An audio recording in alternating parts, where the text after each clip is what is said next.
And it's games time, where we talk about video games. So Dan and I checked out FIFA 13 recently. Dan, who is a FIFA veteran of sorts, I guess, and me, who's never played a FIFA or a soccer game in my entire life.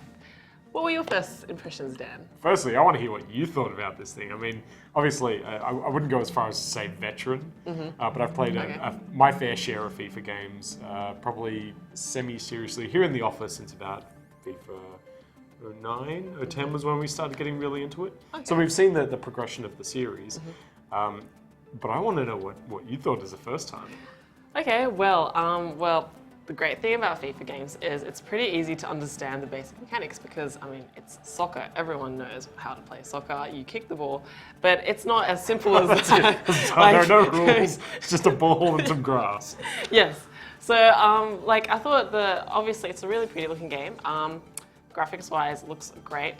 They have this mini-game thing that they introduced. I believe this is new to the FIFA series as well, where it kind of teaches new players the skills that are required in this game. So things like shooting goals or passing, and the mini games sort of train you in these mechanics in a way to make you able to, I don't know, get better at the game and be able to play it more. So it's more than just jumping into games. It's a way to actually hone your specific skills. I saw some of them in action, and there was one where they were trying to hit targets near the goals. So it was more than just kind of holding the power button and hoping for the best. It was steering shots. Yeah, well, there's more to like FIFA than that, especially when you're doing passes as well. They have they've also introduced a new mechanic called First Touch, and it's sort of the way you pass the ball matters because if you do like say a poor pass, the receiving player who it goes to, you can't handle them as easily and it's not as smooth. Yep. So I thought that was a really cool touch as well. Yeah, no, it is, and it does whether you're playing at the the first time level or the professional level,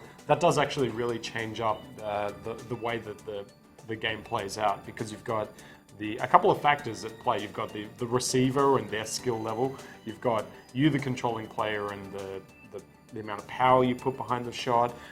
The trajectory of it, and that actually means that rather than the predictable, they trap it at their feet or they run on with it every time.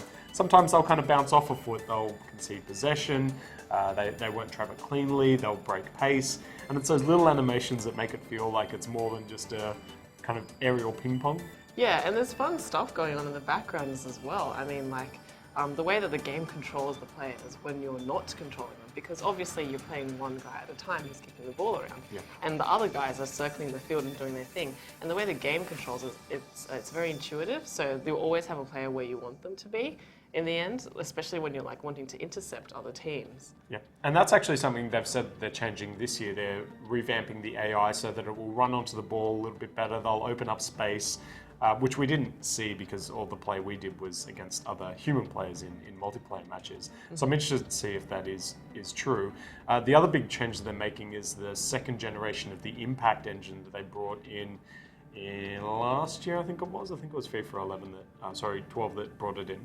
And basically it meant that when two players collided, they had a chance to kind of ragdoll and go a little bit kind of all over the shop. But the problem was that all these videos ended up on YouTube of things not quite working as intended, people kind of stacking up and knocking over, doing bizarre stuff.